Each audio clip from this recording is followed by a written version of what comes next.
చెప్పారంటే పశ్చిమ గోదావరి జిల్లా తాడేపల్లి తాలూకా వెంటపాడు మండలం. ఈ భక్తి డ్రైన్ అది డ్రైన్ ప్రతి సంవత్సరం మునిగిపోతుంది. వేలాది ఎకరాలు నష్టపోతున్నాం. కూటమి ప్రభుత్వం వచ్చాక మాకు తవ్వుతారని ఆశపడుతున్నాం. తప్పనిసరి చేయాలని కోరుకుంటున్నాం. నమస్తే. రైతు యొక్క పరిస్థితి ఎంత దీనావస్థలో ఉందంటే, ఏదైతే వెస్ట్ విప్పర్ నుంచి గుణపర్రు కొల్లేరులో కలిసేటువంటి పందికోడు బక్లిస్ డ్రైన్ అస్తవ్యస్తంగా ఉండి గొరపడెక్కతోటి చెత్తతోటి పురిగిపోయి సుమారుగా ఈ మధ్యకాలంలో గత సంవత్సరం వేసిన పంటల్లో 1000 ఎకరాలు దెబ్బతినడం వల్ల రైతులు మరి ఎంతో ఇబ్బందులు పడ్డారు, అష్టకష్టాలు పడ్డారు, నష్టపోయారు.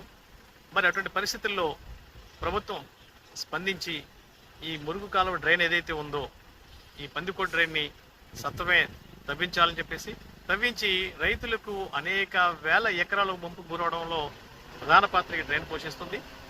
ఇది కనీసం కనీసం లేదంటే 15-20 సంవత్సరాలు అయిపోవడం వల్ల మొత్తం కూడుకుపోయింది. కాబట్టి మరి ప్రభుత్వం మరి సంబంధిత అధికారులు ఈ డ్రైన్ పరిశీలించి డ్రోన్ పరిశీలన చేస్తే కనుక ఇక్కడి నుంచి కొల్లేరులో కలిసేటువంటి వ్యవస్థ అంతా కూడా మరి ఆక్రమణ గురైంది. కాబట్టి త్వరితగతిన ఈ పందికోడు డ్రైన్ని మరి వెంటనే మరి తవ్వించి రైతులకు మేలు చేయాలని చెప్పేసి ఒక రైతుగా నేను కోరుచూ ఉన్నాను.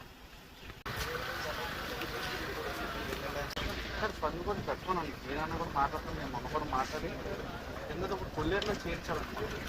కొల్లేరులో కింద అయితే మాకు ఆ ఎఫెక్ట్ పైకి ఉండదు. కింద నుంచి పైకి రావాలి. ఆ కింద వాళ్ళు ఆ ప్రైవేట్ బిల్లు అడ్డేసేసి అది వెళ్ళిపోయిన తర్వాత తెలియట్లే ఆ ఎఫెక్ట్ ఎక్కువ పడుతుంది. కింద కొల్లేరులో